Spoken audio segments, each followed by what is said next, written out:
Hey, what's going on, guys? Welcome back to the second video of this comp breakdown series. This video is actually going to include two comps because I did not perform very well in either of them. So there isn't enough to talk about to have two separate videos for each competition. So I figured just put it into one video.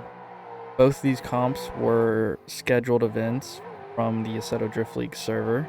I'll leave the link in the description to the Discord if you are interested in joining any of the future comps on the schedule. The first comp we're going to talk about is the street comp at ADL Suzuka. If you saw the first video from the OIR comp, you may remember that I said the owner of the server likes to create his own cars and maps. And this is one of the tracks that was custom made by him, or I should say layout. He made a drift layout on the existing Suzuka circuit that utilizes the last chicane and turn. This track was a pretty fun one to drive on, but it was very, very tricky to get right, especially in the chase. Before we get to my actual performance in the event, let me go ahead and talk to you about the momentum map for this event so that you can make your own calls in the comments below. So for ADL Suzuka, leaving the start chicane, the lead driver has a drop line, which was this white line right here where my mouse is.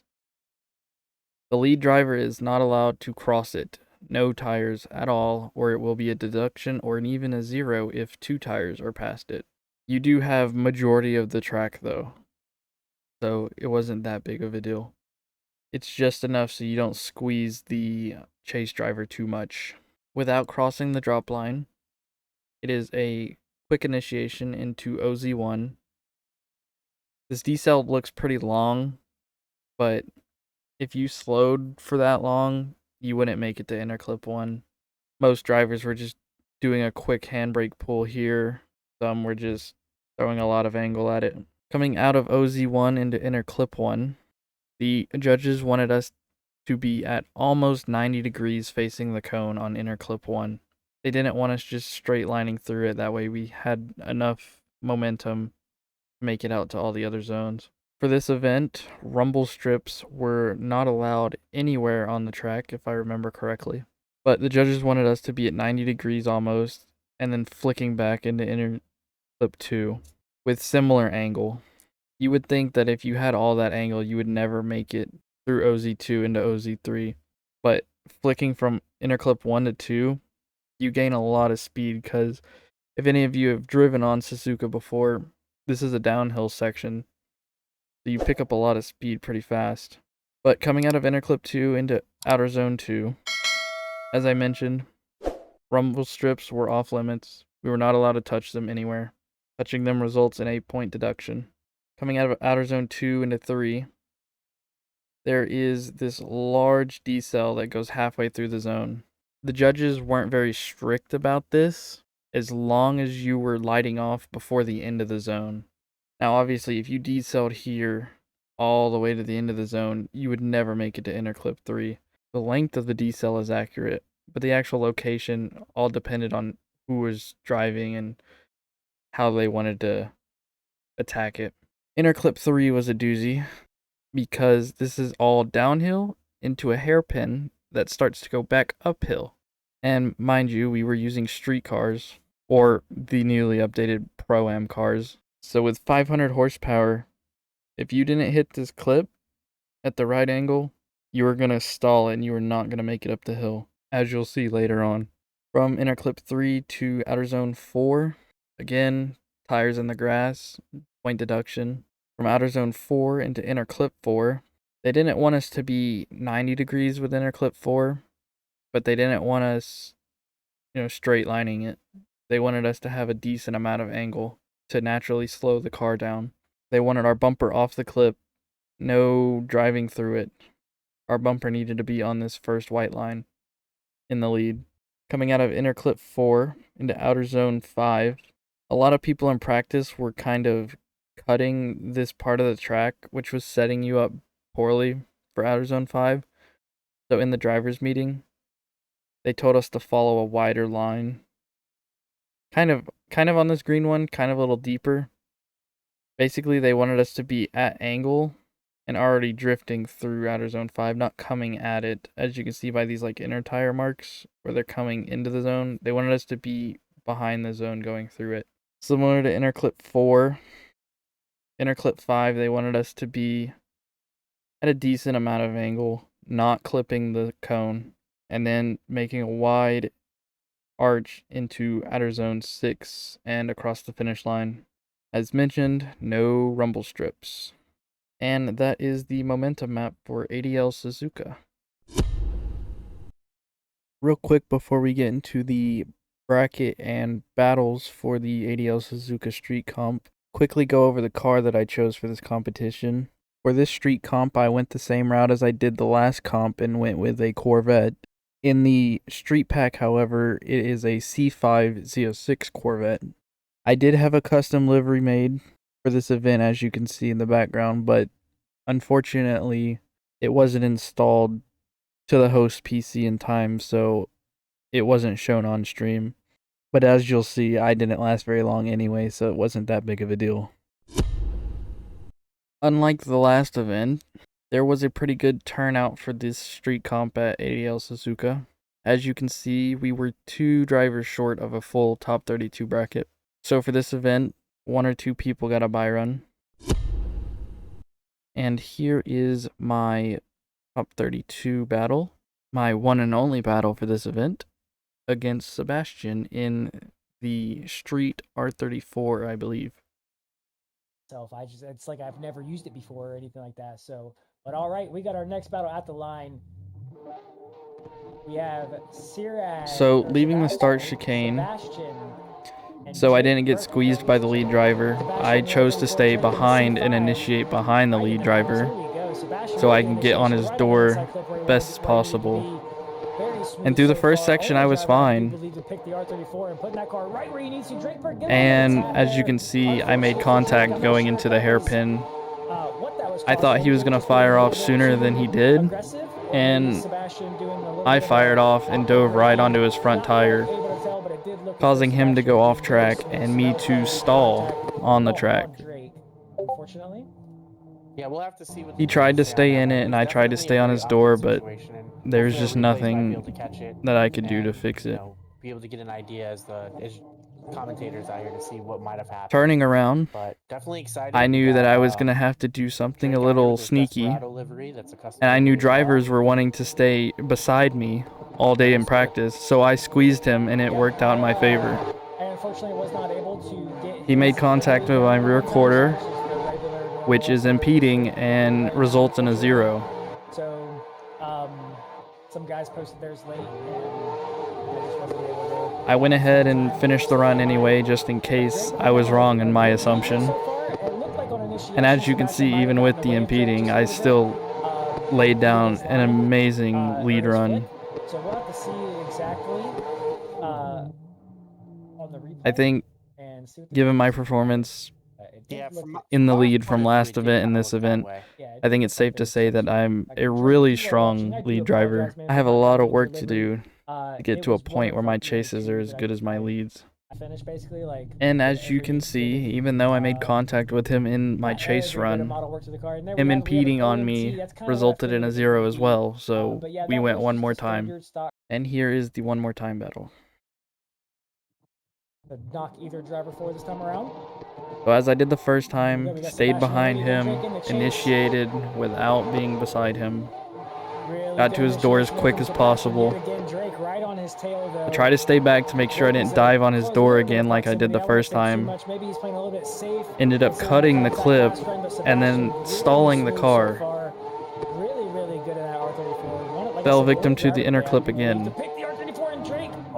And then in my attempt to try and get back on his door, I hit him again. I hate to see it because you know how good of a driver Drake is. You know, we do. We see him come in the King of the Hills and stuff like that, and only the last couple events, you know, he's been around, but he's really been putting down some really good laps and hard work, and it shows. At this point, I know my luck has run out because Sebastian is not going to make the same mistake he did last time clean where he and initiates solid. beside me. So it's excited. It's But I sad to figured I see would that try that and might pull have the been same move again, so I dressing used issue that all might of the cost him space in the Yeah, initiation. very unfortunate. You know, but that is motorsports. That's drifting. That's anything with an engine and wheels. Anything can happen. So, you know, we'll just have to see what happens this time around. It's super good initiation there from Drake. And as I Sebastian always there, do, right I laid on down him. a really good lead run, Everybody being a little bit safe to that section there, which makes sense. You know, it's kind of one of them sections where you don't want to getting get as caught up. deep as possible in all the zones and hitting the clips right on the first line, S curve section there. just as the Right, judges asked Sebastian for. mimicking Drake flawlessly, but Drake, absolutely killer lead run there from Drake. Well, you know what they say, a good lead can give you the opportunity to have a wonderful chase. So Exactly right. Despite my perfect lead runs, me making contact just wasn't good for me, and Sebastian ended up getting the win, and that was an early exit for me in the ADL Suzuka Street Comp. So the next competition that I am also going to include in this video was another ADL comp. It was also another street or pro-am competition, but this one was on an existing drift layout at GRS Byoku. Before we get into my battles, quickly go over the line map for this event. Pretty short track, but nice and flowy. So for this track, there isn't really a start chicane, more of a start run up. So we start side by side, and coming around this bend, as you can see, there is a speed limit for this blue area, and that speed limit is anywhere between 30 and 35. Judges were okay with us being over 35, but only after the bend. So like in this area, we could start picking up speed, but they didn't want us going anywhere under 30. So leaving the start lanes, pretty big run up, and another drop line for the lead car is used on this track. This is about mid-track. Even though it doesn't exist on this momentum map, we were told that we need to be flicking from this drop line facing the inner clip. We don't need to carry much angle, but the more angle you have, the better it's going to set you up for outer zone 1. So flicking from the drop line, pretty big angle going into this clip. The judges also said it was okay for us to kind of go outside of the track limits here, but it's not recommended. Leaving this initiation clip, I guess you can call it, into outer zone 1, there is a pretty tall rumble strip here, but the judges said that we were allowed to use it, as you can see here. I found that in the Mustang, it was very aggressive and would unsettle the car and throw you into an oversteer. So for this competition, I tried to avoid the rumble strip as best that I could. Coming into outer zone 1, there is a pretty big decel here, but the judges wanted us to be on power at the zone so that we can have a nice smooth arc going into outer zone 2. They know that there is a natural decel here. You are going to lose speed coming into outer zone 2, but they didn't want it to be on brakes or drastically losing speed. You only want to sacrifice a couple mile an hour. Leaving outer zone 1, carrying that wide arc into outer zone 2. There's also rumble strips here, but these rumble strips are the opposite of the other ones. These are a little bit off cambered, so if you got into these rumble strips, they would kind of suck you into the sand. So I also tried my best to avoid those. Coming into outer zone 2, you kind of want to get on your left foot brake to angle up the car as much as possible, and you want to kind of almost be at 90 degrees going through this inner clip 1 so that you can not fly off the track for 1, but it sets you up for a nice transition into inner clip 2, which, like with all the other events that ADL has hosted, they don't want the lead driver touching the cone. They want our bumper being on this first yellow line. It's acceptable for the chase driver to cut it, but only if absolutely necessary. Leaving this inner clip 2, keeping as much momentum as possible, they wanted us to come out wide, wider than this green line. So right here, almost to the edge of the track. That way we can get a nice, smooth transition right onto the wall. It was recommended to start back here. That way you have a nice, smooth arc. and they didn't want us left foot braking hard to decel, because with these Pro-Am cars, we are lacking some power. So coming through outer zone 3, you're at pretty low angle just to keep the speed up, but you were docked if you were left foot braking hard. And that's the whole momentum map for GRS Byoku. Quickly going over my comp car selection for the GRS Byoku Street Comp, I decided to switch it up a little bit and I went with the RTR Mustang. So new car, different chassis, but I'm still rocking the Desperado Outdoors livery. And of all the liveries I've made so far, I think this one is by far my favorite.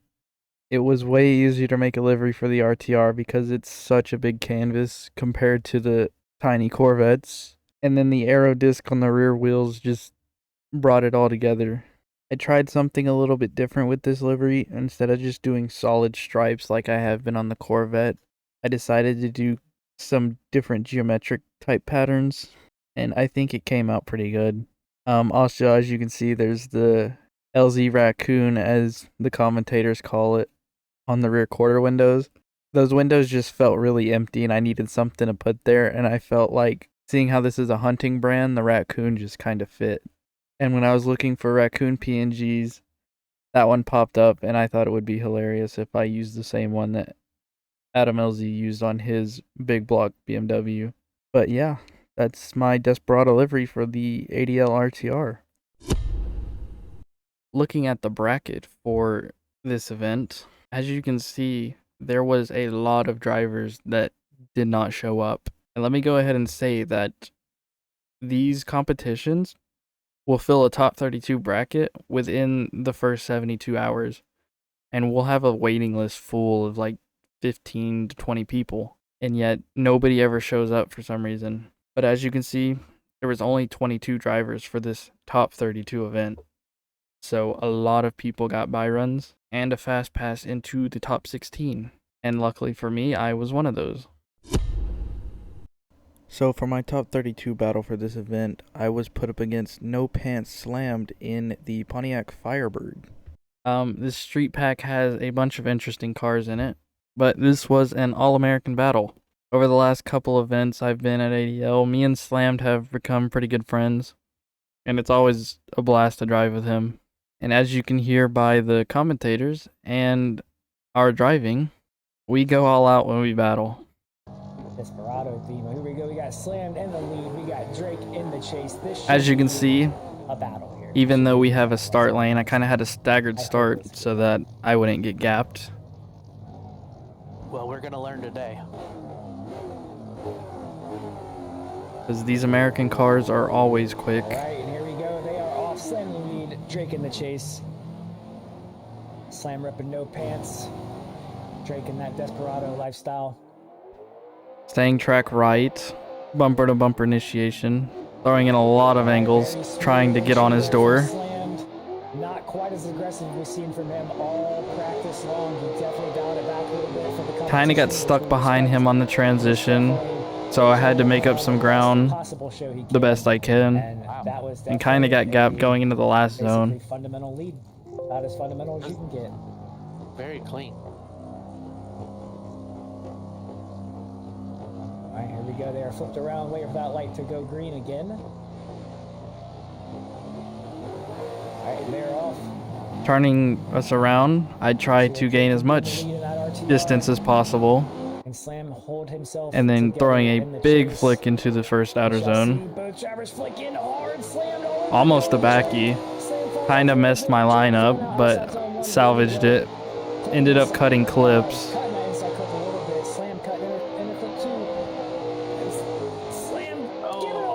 Across the line. I don't think he necessarily messed him up or anything. It was across the line, but wow.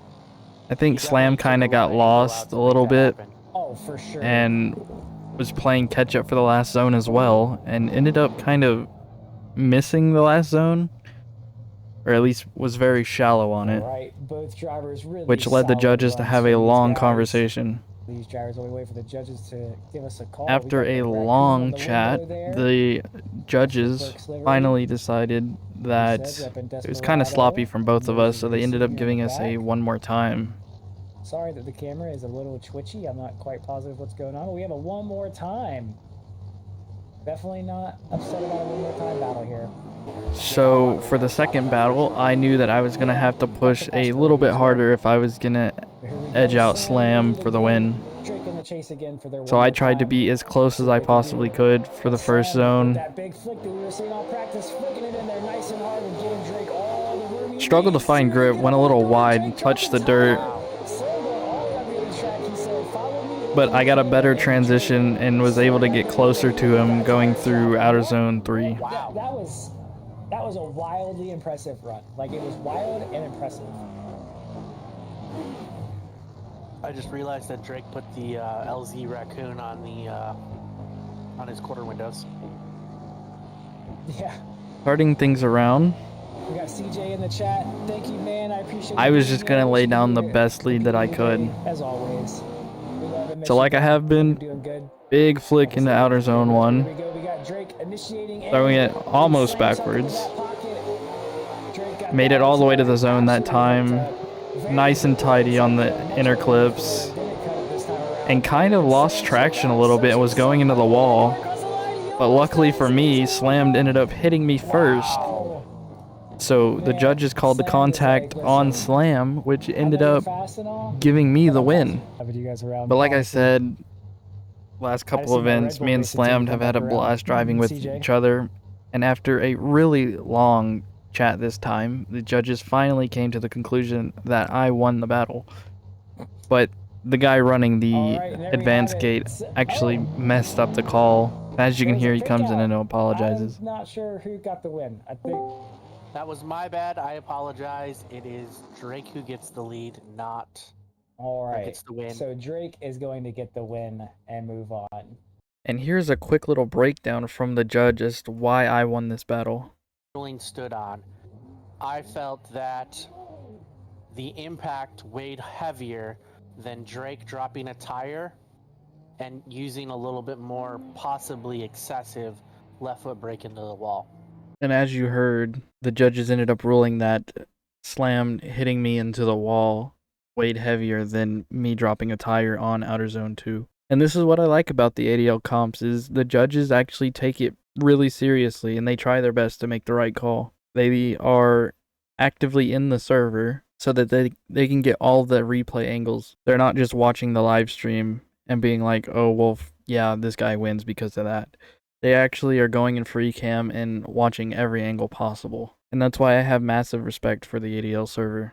So moving on to my top 8 battle, I ended up going against Diaz in the Nissan 400Z. This battle was very frustrating for me, and not to diss this driver or anything, he's a really good driver and a really good chase driver. Like, he probably would have beat me regardless, but all through practice, other drivers, including myself, were kind of complaining about him going really slow through the start lane. As I mentioned in the momentum map, there is a speed limit of 30 to 35 miles an hour, and Diaz was kind of icing drivers, going the minimum. He was going 30 miles an hour the entire event, and it felt like 20.